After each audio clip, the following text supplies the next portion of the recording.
अस्सलामुअलैकुम सिन TV news जी special transmission में अवांखे भलीकार मां आहियां जो मेज़बान इशफाक अहमद। नाज़रीन पाण ॻाल्हायूं पिया सिंध जी सूरत हाल जे हवाले सां त सिंध में ॿोॾ ऐं बरसाति खां पोइ वारी जेका सूरत हाल आहे उन में हिन वक़्तु केतिरा ई ज़िला जेके आहिनि उहे पाणी हेठि आहिनि। उन्हनि में रिलीफ वारो जेको कमु आहे उहो शुरू न थी सघियो आहे। मुख़्तलिफ़ इलाक़नि में मुख़्तलिफ़ बीमारियूं जेके आहिनि उहे पिणु वधणु शुरू थी वियूं आहिनि, पर हुकूमत नाले हुकूमती मशीनरी कामोरा चूंडियल नुमाइंदा मुकम्मल तौर ते गाइब नज़र अचनि पिया।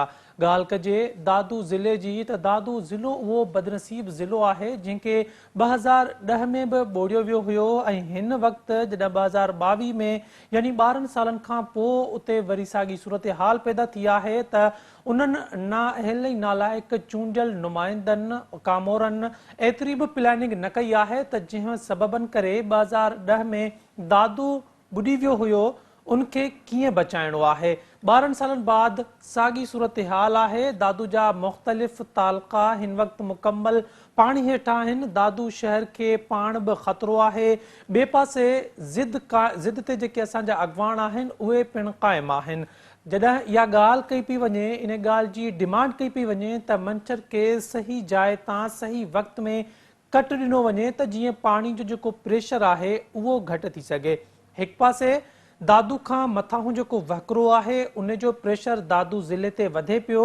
ॿिए पासे उन पाणी खे जेको रस्तो ॾियणो आहे मंछर खां उहो रस्तो मुकम्मल तौर ते बंदि आहे ऐं उन रस्ते खे बंदि करण वारो ॿियो केर बि न बल्कि सिंध जो वॾो वज़ीर मुराद अली शाह आहे, छाकाणि त हू पंहिंजो हल्को बचाइणु चाहे थो। पंहिंजे हल्के में जेका ईंदड़ कुझु तबाही आहे, कुझु यूसीज़ आहिनि जेके पाणी हेठि ईंदियूं, उन्हनि खे बचाइण जे लाइ पूरे दादू ज़िले खे ॿोड़ियो पियो वञे। हिन वक़्तु बि सूरत हाल साॻी आहे त इन्हनि शहरनि में माण्हुनि पंहिंजी मदद पाण तहत पंहिंजनि शहरनि खे जेतिरो बचाए सघनि पिया उन्हनि बचायो आहे।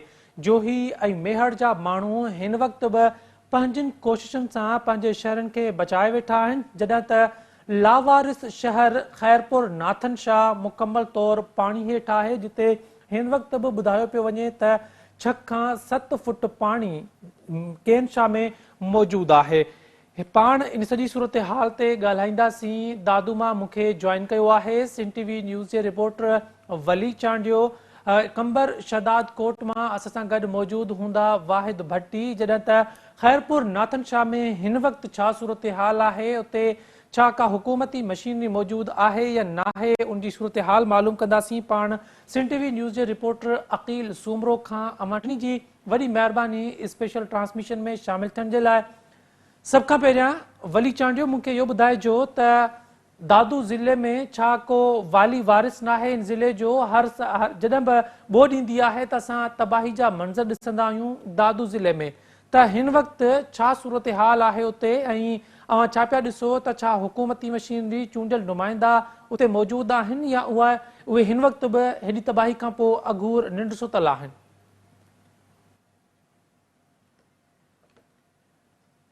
जी हाँ, बिल्कुल असां तव्हांखे ॿुधाईंदा हलूं त दादू ज़िले जी इहा बदकिस्मती आहे जो दादू ज़िले जी जेका हींअर सूरत हाल हुई, जॾहिं मंछर जे भरिसां काल्ह सुबुह जो इहो कट ॾिनो वियो पर उहो बि जो कारगर साबित न थी सघियो आहे। ऐं जेको सीएम सिंध आहे मुराद अली शाह, उन काल्ह सेवण में प्रेस कॉन्फ्रेंस दौरान इहो चयो आहे त असां हिकिड़ो 5 यूनियन काउंसिलुनि जो पैकेट ठाहियो आहे जंहिंमें पाणी वेंदो। इहो तव्हांखे ॿुधाईंदा हलूं त असुल सूरत हाल इहा आहे त जेसि ताईं हितां जा माण्हू चवनि था त बाबा जेसि ताईं मंछर खे उन जॻह तां कट न ॾिनो वेंदो जितां पाणी दरिया में सिंधु दरिया में वञे, तेसि ताईं हीउ मसइलो हल न थींदो। ऐं काल्ह जॾहिं इहो कट ॾिनो वियो त हिकिड़ी उमेद दादू शहरनि जे लाइ पैदा थी त दादू डिस्ट्रिक्ट हेडक्वार्टर बची वेंदो। पर जॾहिं खां राति जितां जी सूरत हाल तव्हांखे ॿुधायूं त राति 1 बजे बि दादू जे भरिसां गुज़रंदड़ MNV ड्रेन खे 2 हंधा रोणियूं पियूं आहिनि। हिकिड़ो फुलजी विलेज वटि, ॿियो जेको आहे सो उते कमाल खान मोरी चइबी आहे उते जेको रूणियूं पियूं आहिनि, जिते उतां जो MLA जेको आहे दादू जोई जो रफ़ीक अहमद जमाली उते पहुतो आहे ऐं मशीनरी वठी माण्हू वठी उनखे 2 कलाकनि जी महिनत खां पोइ उते उनखे बंदि करायो आहे। रफ़ीक अहमद जमाली इहो चवे थो त उते 1 खां 2 इंच पाणी घटियो आहे, पर इलाइक़े वासी जेके बि आहिनि उहे इहा ॻाल्हि मञण लाइ तयारु न आहिनि। ऐं हिन वक़्तु बि इहे फुटेज जारी थिया आहिनि त फुलजी विलेज वटि MNV ड्रेन जे मथां जेका ठहियल पुल आहे उन जे मथां बि पाणी गुज़रे पियो थो। इहा सूरत हाल आहे। सॼे ज़िले तव्हांखे मेहर खां वठी शुरूआत ॿुधाईंदा हलूं त मेहर में पिण हिन वक़्तु हिकिड़ो वॾो तकरार पैदा थी वियो आहे, जंहिंमें धामराव वाह खे कट ॾियण लाइ सीएम सिंध खे शहदादपुर जी बासर शख़्सियत पारां ज़ोर भरियो पियो वञे त धामराव वाह खे जेको कट ॾिनो वञे, जंहिं ते जेको सो MP ऐं सूबाई वज़ीर फयाज़ बुट सख़्तु एहतिजाज कयो आहे। उन चयो आहे धामराव वाह खे अगरि कट ॾिनो वियो त मेहर शहर मुकमिल तौर ते ॿुॾी वेंदो ऐं उहो पाणी जेको मेहर शहर ॾांहुं ईंदो। मेहर शहर जे रिंग बंद जी सूरत हाल इहा आहे त हिकिड़े हंधि 5 फुट पाणी बीठल आहे त रिंग बंद वटि त ॿिए हंधि 7 फुट पाणी बीठल आहे ऐं मेहर जा जेके शहरी आहिनि उहे वॾे तइदाद में उते गॾु थियल आहिनि।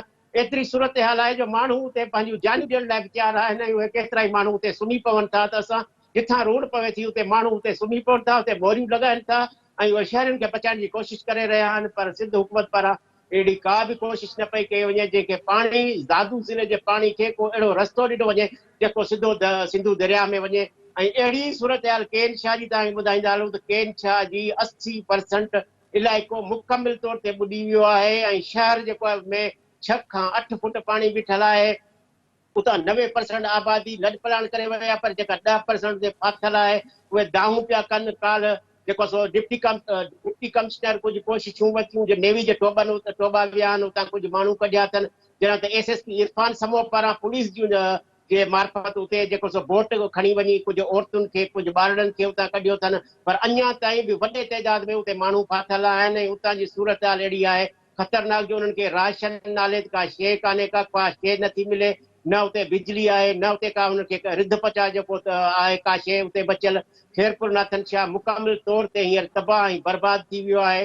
जॾहिं तव्हां जोही जी सूरत हाल ॿुधाईंदा हलूं त जोही रिंग बंद ते पिणु हींअर सख़्तु दबाव आहे ऐं राति खां वठी सुबुह ताईं उतां जोही जा माण्हू फ़ोनूं करे ॿुधाए रहिया आहिनि त चैनलनि ते या ख़बरूं हलनि थियूं त MLV ड्रेन ते पाणी घटिजी वियो आहे, पर हिते असां वटि पाणी वधी रहियो आहे ऐं पाणी जो सख़्तु दबाव आहे। असां सख़्तु कोशिशूं करे रहिया आहियूं, राति ॾींहुं जागी रहिया आहियूं त उते रिंग बंद ते सख़्तु दबाव आहे। कंहिं वक़्तु कुझु बि थी सघे थो ऐं जेसि ताईं मंचर मां को सही तरीक़े सां उतां कट न ॾिना विया, काल खां वठी इहे ऐलान कया पिया विया त 2 जॻहियुनि तां अञा कट ॾिना वेंदा मंचर खे, पर हिन वक़्तु ताईं को बि कट न ॾिनो वियो आहे। सूरत हाल तव्हांखे इहा ॿुधाईंदा हलूं त CM सिंध जेका कल्ह प्रेस कॉन्फ्रेंस कई आहे उन मां इहो हुनजो तासुर उभरी रहियो आहे त जेको सो हुते जेका 5 यूनियन काउंसिलूं उन जो सेवण बंदि खां वठी बूबक जेको शहर आहे मंसूर जे माना कंधी ते उते क़ाइमु थियल आहे, उन ताईं 17 किलोमीटर एरिया आहे। उनजी हम चौरस जेका एरिया थिए थी उहा तक़रीबन 80 किलोमीटर थिए थी ऐं CM सिंध इहो चाहे थो त इन्हनि 5 यूनियन काउंसिलूं जंहिंमें वाहड़ जाफराबाद ऐं आराज़ी ऐं बूबक वारा जेके इलाइक़ा यूनियन काउंसिल आहे उन जे लाइ कहिड़ा उपाउ वरिता विया आहिनि?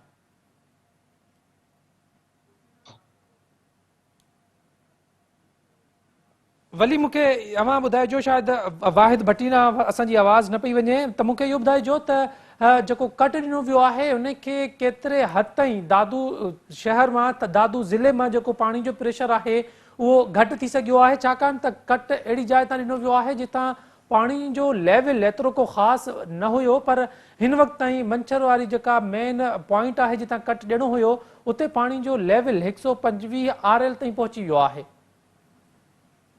जी हाँ, बिल्कुलु असां तव्हांखे ॿुधाईंदा हलूं त कट कल्ह सुबुह जो ॾिनो आहे, पर अॼु सुबुह ताईं जी जेका सूरत हाल आहे त मंसूर जेका जा मेन दरवाज़ा आहिनि उनजे मथां पाणी गुज़री रहियो आहे ऐं उते 2 फुट पाणी वधी वियो आहे, 125 RL ते हली रहियो आहे ऐं हिन वक़्तु जेके हवाऊं घुली रहियूं आहिनि उन हवाउनि जे करे पाणी में अञा प्रेशर वधी रहियो आहे। पाणी सॼे ज़िले में किथे बि खोट जी इतला न पियो ॾिनो वञे त पाणी घटि थियो आहे। MLV ड्रेन हुजे या जेके उते जेके छंडण जूं जेके ॿियूं पुलूं आहिनि या जेके रिंग बंदि आहिनि, पर उनजे बावजूदि हितां जा जेके चूंडियल नुमाइंदा आहिनि उहे चवनि था त जेको सो अञा 2 इंच पाणी या 1 इंच पाणी घटि थियो आहे। 1 इंच ऐं 2 इंच पाणी घटि थियण जा माण्हू उतां जा जेके सियासी माण्हू त चवनि था, पर उनजे बावजूदि उतां जेका इलाइक़े जा माण्हू आहिनि उहे चवनि था त पाणी नाहे वधियो, जॾहिं त मंसूर ॾिण ते इहा वाज़े थी वियो आहे त पाणी जो दबाव बरक़रार आहे ऐं पाणी वधियो आहे जंहिंखे CM सिंध पाण मञियो आहे।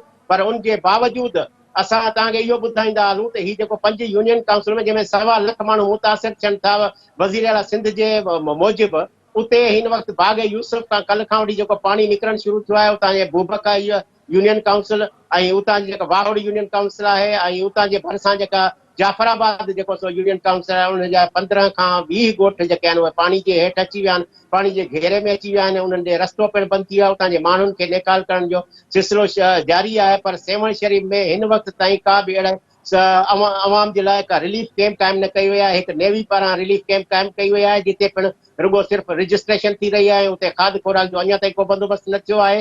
दादू शहर जी तव्हांखे सिरोत हाल कल्ह जॾहिं खां वठी इहो हिकु कट लॻो ऐं इहा उमेद पैदा थी त पाणी निकिरंदो, पर को बि MNV ते दबाव साॻियो बरक़रार आहे। ऐं दादू जा शहरी कुझु पुरुमीद हुआ त जेको पाणी घटिजी वेंदो ऐं जेको दादू जे शहरनि खे ख़तरो घटि पियो, पर उनजे बावजूदि जॾहिं को ख़तरे जी हींअर हिन वक़्त ताईं अहिड़ी सूरत हाल आहे जो माण्हू परेशान आहिनि, सख़्तु परेशान आहिनि। उहे दाऊं करे रहिया आहिनि त जेसि ताईं MNV ड्रेन तां दबाव न घटि थींदो तेसि ताईं इहा सूरत हाल बरक़रार रहंदी। ऐं शहर में तव्हांखे इहा सूरत हाल ॿुधाईंदा हलूं जेके शहर में सरकारी रिलीफ कैंपूं आहिनि, उनमें सिहत जूं सहूलियतूं मौजूदु न आहिनि। हिन वक़्तु पिणु इरिगेशन प्राइमरी स्कूल आहे जिते जेको सो कैंप वाहिद भट्टी, जेकॾहिं अव्हांखे मुंहिंजी आवाज़ अचे पई त मूंखे ॿुधाइजो त कंबर शदाद कोट में केतिरो ख़तरो मौजूदु आहे पाणी दाख़िल थियण जो, ऐं उनजे लाइ हुकूमत या हुतां जी जेका मशीनरी आहे, हुकूमती मशीनरी कामोरा जेके आहिनि, उन्हनि पारां छा उपाउ वरिता विया आहिनि?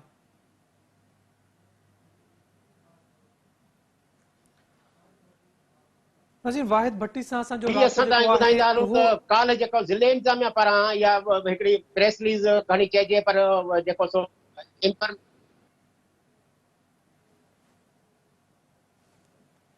जी वली पंहिंजी ॻाल्हि खे जारी रखो। जी हा, बिल्कुलु असां तव्हांखे ॿुधाईंदा हलूं त काल्ह ज़िले इंतिज़ामिया पारां जेका असांखे इंफॉर्मेशन ॾिनी वई आहे उन में इहो ॿुधायो वियो आहे त जेको सो हिते जेके नुक़सानु थियो आहे उन बाबति हुननि ॿुधायो आहे त जेके घर जेके दादू ज़िले में रही विया आहिनि उन्हनि जो तइदाद 36,698 आहे, जॾहिं त 350 देहूं मुकमल तौर ते ॿुॾी वियूं आहिनि ऐं 1,66,600 जेको सो ख़ानदान दरबदर थिया आहिनि। ऐं ज़िले इंतिज़ामिया इहो ॿुधायो आहे त 262 जेको सो कैंपूं क़ाइमु कयूं आहिनि, जंहिंमें 35,500 जेको सो माण्हुनि खे जेको आहे उते खाधो फिराम कयो पियो वञे। पर उन जे बावजूदि असां तव्हांखे ॿुधायो हलूं त इहा बि हू ॻाल्हि करे रहिया आहिनि त 12 लख माण्हू मुतासिर थिया आहिनि दादू ज़िले में, पर उन्हनि खे मां सिर्फ़ु कुझु हज़ारनि जे लाइ इहो खाद खुराक जो बंदोबस्तु कयो आहे। माण्हू रोडनि ते जेको सो वेठा आहिनि, उते बीमारियूं फैलिजी वियूं आहिनि। हिन वक़्तु पिणु उन इरिगेशन स्कूल में हिकिड़ी ॿारड़ी फोत थी वई आहे जंहिंखे कफ़न जा पैसा न हुजण जे करे उन स्कूल जे हेडमास्टर पारां उहो कफ़न जो बंदोबस्तु कयो वियो आहे। उनखे उते ई दादू जे शहर में तदफ़ीन कई वई आहे। दादू शहर जे सरकारी कैंपुनि में केतिरा अहिड़ा मुतासिर वेठा आहिनि जिन्हनि खे हिन वक़्तु ताईं अञा राशन फिराम न पियो कयो वञे। ज़िले इंतिज़ामिया चए थी त एतिरा वसाइल न आहिनि, असां एतिरा ई असां करे सघूं था जेतिरा हिन वक़्तु मौजूदु आहिनि। पर सूरत हाल सॼे ज़िले जी तबाहकुन लॻी पई आहे ऐं ख़तरनाक सूरत हाल आहे। हिकु तरफ़ काछे वारो पासो मुकमल तौर ते तक़रीबन ॿुॾी चुको आहे, ॿिए पासे कच्चे वारो जेको इलाइक़ो आहे उन में बि पाणी में जेको सो दबाव आहे, बंधनि ते वली दबाव आहे। 2010 मोरो जी तां ॿोॾि वॾो खां हिकिड़ो रेलो पोइ गुज़री रहियो आहे, दादू मोरो दादू इंतिज़ामिया पुल छा वटां, सबक़ ऐं सिखियो उते आहे, जेके चूंडियल कचे जा नुमाइंदनि छा बोर्ड सबक़ आहिनि। सिखियो आहे 2010 जी ॿोॾि खां पोइ?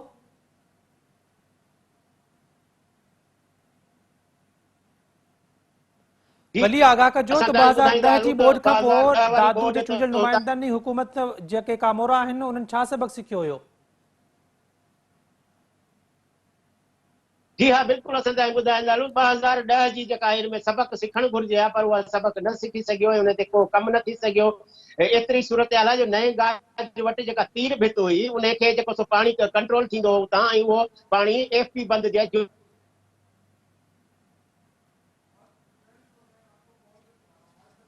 वली चांडियो असांखे अपडेट करे रहियो आहे दादू जी सूरत हाल जे हवाले सां। हाणे तफ़सील मालूम कंदासीं शदाद कोट जी सूरत हाल जे हवाले सां। वाहिद भट्टी असां सां गॾु टेलीफोन लाइन ते मौजूदु आहे। वाहिद, आगाह कजो त कंबर शदाद कोट में किथां किथां शहर खे ख़तरो आहे जेको पाणी दाख़िल थी सघे थो, ऐं उन जे लाइ हिफ़ाज़ती उपाउ कहिड़ा वरिता विया आहिनि? जी बिल्कुलु, मां तव्हांखे ॿुधाईंदो आहियां त शहदाद कोट खे जेको आहे त असांखे जेकंबाद, शिकापुर, गढ़ी खेरो तां जेके बेगारी शाख आहे, गुलशा शाख आहे, सखर शाख आहे, टिपर आहे, इन्हनि सभिनि खे पयल धारनि खां पोइ जेको आहे त इहो समूरो जेको पाणी जो दबाव आहे इजावल जुन जो अर्ज़ बुटो खां थींदो शहदाद कोट ग्वादर रोड आहे, उनजे मथां उनजो दबाव बरक़रार आहे, जिते उनखे छो त शहदाद कोट जेके 5 यूनियन काउंसिलूं आहिनि उहे त मुकमिल तौर ते तबाह थी वियूं आहिनि। सिर्फ़ु शहदाद कोट सिटी बचियो आहे जंहिंजा 3 वार्ड पिणु पाणी जे हेठि आहिनि, जेके बि बरसाती बोर्ड जे लपेट में अची विया आहिनि। उन सॼी सूरत हाल खां पोइ जेको आहे त ग्वादर बाईपास रोड ते जेको गुज़िरियल ॾींहं खां उनजो बंदि ॿधो हिफ़ाज़ती बंदि ॿधो पियो वञे, जंहिंखां पोइ RBOD 3 जेको आहे उनजो उन में कट ॾियण खां पोइ कुझु पाणी जेको आहे उहो लथो आहे, पर हिन महिल ताईं जेको बरसाति जेको बोर्ड वारो ख़तरो अञा ताईं पिणु बरक़रार आहे। मां तव्हांखे ॿुधाईंदो हलां त इन बरसाती सूरत हाल खां पोइ अॼु वज़ीर आज़म जेको आहे त शहबाज शरीफ कंबर शहदाद कोट जे दौरे ते पहुतो, जिते राहुजा बाईपास ते उते हिकिड़ी टेंट क़ाइमु कई वई, जिते वज़ीर आज़म शहबाज शरीफ सां जेको आहे त वज़ीर ख़ारजा बिलावल भुट्टो ज़रदारी, वज़ीर आला सिंध सैयद मुराद अली शाह, MPA वफ़ाक़ी वज़ीर सनत जेको MPA मीर नादिर ख़ान मक्सी, सरदार ख़ान चांडियो मौजूदु आहे, जिते DC कंबर शहदाद कोट रिटायर लेफ्टिनेंट जेको आहे आबिद अली उनखे जेको आहे त बरसाती जेके बोर्ड जी तबाह करण लाइ ब्रीफिंग ॾिनी, जिते उनखे उन्हनि जो वज़ीर आज़म पिणु इहो एतमाद यकीन ॾियारींदे चयो आहे त जेको SP बचाव बंदि आहे उनजी मरमत जेका आहे सरकारी मशीनरी न हुजण जे करे हू काफ़ी हंधनि ते जॾहिं वर्क करे पियो, जॾहिं कल्ह हुन RBOD 3 ते कट ॾिनो आहे, शहदाद कोट खां पाणी लहणु शुरू कयो। मूं जॾहिं हुन खां इहो सवाल कयो त साईं तव्हांजा मुतासिर जेके अवां नियारनि पिया त अवां हुननि खे जेको आहे खाद खुराक समेत जे तबील सहूलियतूं कॾहिं थींदो त संदन जो इहो चवणु हो त हींअर असांखे जेको आहे शहर सिटी बचाइणा आहिनि, हुन खां पोइ ॿियो मरलो जेको खाद खुराक जो हूंदो। वज़ीर आज़म साहिब जॾहिं कंबर बाईपास ते पहुतो त उन महिल आरज़ी जेका आहे हिकिड़ी कीमा बस्ती क़ाइमु कई वई, उते 37 खां 40 माण्हुनि ते जेको आहे हुनखे चेकूं ॾिनियूं वयूं। उन खां बाद जेको आहे वज़ीर जे वञण खां पोइ उहा जेका कैंप हुई उहा कटी वई। हाणे सॼी सूरत हाल खां पोइ हिते जेके हितां जा इलाइक़े जा माण्हू आहिनि उहे बेयारो मददगार वेठल आहिनि। उन्हनि जो इहो चवणो त वज़ीर आज़म शहबाज शरीफ या वज़ीर आला सिंध बार बार केतिरा दफ़ा ऐलान थिया आहिनि, पर उन बावजूद बि जेके हितां जे इलाइक़े वासियुनि मुतासिरनि जी का बि वार न कई वई आहे। वाहिद भट्टी अवां इहो पिया चओ त वज़ीर आज़म जे अचण जे करे उते हिकिड़ी आरज़ी तौर ते वज़ीर आज़म खे ॾेखारण जे लाइ हिकु टेंट सिटी क़ाइमु कई वई, जेका सिर्फ़ु वज़ीर आज़म खे विज़िट कराइण खां पोइ ख़तमु कई वई। जीअं सखर में इहो ड्रामो कयो वियो हो, इहो ड्रामो शहदाद कोट में बि जारी आहे। जी बिल्कुलु ईअं ई थियो, जेको शहदाद कोट में बि उहा कैंप कंबर में बाईपास रही वई, उहा कटी वई, 37 माण्हुनि खे चेक ॾिना हुया ऐं मीडिया खे तक़रीबन पासे ते रखियो वियो। पर हाणे हितां जा इलाइक़े वासी जेके आहिनि उहे सख़्तु परेशान आहिनि, उहे बेयारो मददगार आहिनि। उन्हनि जो इहो मुतालबो आहे त बार बार बोर्डनि खां बचायो वञे, जेके मुसलसिल काराइता क़दम खयां वञनि त जंहिंसां इहे इलाइक़े वासी हितां जा बची सघनि। जी वली चांडियो, वाहिद भट्टी, अकील सुमरो वटनी जी वॾी महिरबानी प्रोग्राम में शामिल थियण जे लाइ। नाज़रीन पाण ज़िक्र पिया कयूं हिन वक़्तु बोर्ड जी सूरत हाल जे हवाले सां त जेके वज़ीर आज़म दौरो थो करे उन खे बि बजाए जेकी हक़ीक़ी टेंट सिटी क़ाइमु थियल आहे उन ते विज़िट कराइण जे, जीअं सखर में हिकु आरज़ी टेंट सिटी क़ाइमु कई वई, उते कुझु माण्हू जेके आंदा विया, उते सभु प्लैनिंग कई वई ऐं वज़ीर आज़म जे वञण खां पोइ उहा टेंट सिटी ख़तमु कई वई, जंहिं ते कुझु माण्हुनि जेके असल मुतासिरीन हुया उन्हनि एहतजाज बि कयो। पर ही जेके हुक्मरान आहिनि उहे शायदि अवाम खे एतिरो बेवकूफ़ सम्झी वेठा आहिनि त उन्हनि साॻी ॻाल्हि शहदाद कोट में रिपीट कई आहे। जीअं असांजो रिपोर्टर वाहिद भट्टी असांखे ॿुधाए रहियो हो त उते 40-45 टेंट हणी हिकु सिटी क़ाइमु कई वई, वज़ीर आज़म खे विज़िट करायो वियो। उहा आरज़ी टेंट सिटी क़ाइमु कई वई हुई जंहिंमें हथरादू मुतासिरीन उते वठी विहारिया विया, उहे असल मुतासिरीन न हुया। ऐं जीअं ई वज़ीर आज़म जो दौरो ख़तमु थियो त उन टेंट सिटी खे ख़तमु कयो वियो। इहा हक़ीक़त आहे सिंध में रेस्क्यू ऐं रिलीफ ऑपरेशन जी, जेका सिंध हुकूमत, पाकिस्तान पीपल्स पार्टी जी हुकूमत, मुराद अली शाह जी हुकूमत सिंध जे अवाम सां ऐं सिंध सां करे रही आहे। स्पेशल ट्रांसमिशन जो सिलसिलो जारी आहे। वक़्तु थियो आहे हेडलाइंस ब्रेक जो। असां सां गॾु रहिजो।